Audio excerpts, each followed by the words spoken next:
এপিডিচিএলৰ কৰ্মচাৰীৰ বিৰুদ্ধে অভিযোগ মিটাৰ সংগ্ৰহৰ নামত ধন সংগ্ৰহ ধানৰ মিলত মিটাৰ সংযোগৰ নামত ধন সংগ্ৰহ মানকাছাৰ ৰিয়াজুল ইছলামে ধন সংগ্ৰহ কৰাৰ অভিযোগ এজন ভুক্তভোগীৰ পৰা লৈছিল ৭৫,০০০ টকা ধন লৈ সংযোগ দিয়া নাছিল বিদ্যুতৰ তাৰোপৰি দক্ষিণ শালমাৰাৰ আন ৮টা পৰিয়ালৰ পৰা ধন সংগ্ৰহ প্ৰায় ২,৫০,০০০ টকা সংগ্ৰহৰ অভিযোগ সমগ্ৰ ঘটনাক লৈ জিলা আয়ুক্তক স্মাৰকপত্ৰ প্ৰদান আমচুৰ অভিযুক্ত ৰিয়াজুল ইছলামৰ বিৰুদ্ধে প্ৰতিবাদ হাতশিঙিমাৰীৰ খুটাৰিয়া বজাৰত প্ৰতিবাদ বিদ্যুতৰ খুটা দিয়াৰ নামতো ধন সংগ্ৰহ দুমাহৰ পূৰ্বে ভাঙি পৰিছিল খুটা যোগানৰ নামত ১৫,০০০ টকা সংগ্ৰহৰ অভিযোগ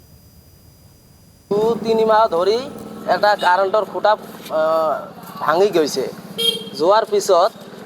২-৩ দিন মান কাৰেণ্ট নাছিলে নাথাকাৰ কাৰণে আমালোকে গৰমৰ মধ্যে অনেক অসুবিধা হয় যাৰ কাৰণে আমালোক বাঁহেৰে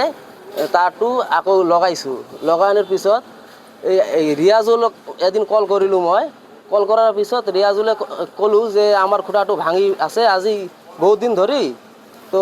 আপুনি খুঁটাটো লগাই দিয়ক ইহঁতে কৈছে মোক কিবা এটা খৰচ দিব লাগে মই তাক ক'লোঁ কিমান খৰচ দিব লাগে এই ক'লে ১০-১৫,০০০ টকা ১০-১৫,০০০ মান লাগে কোৱাৰ পিছত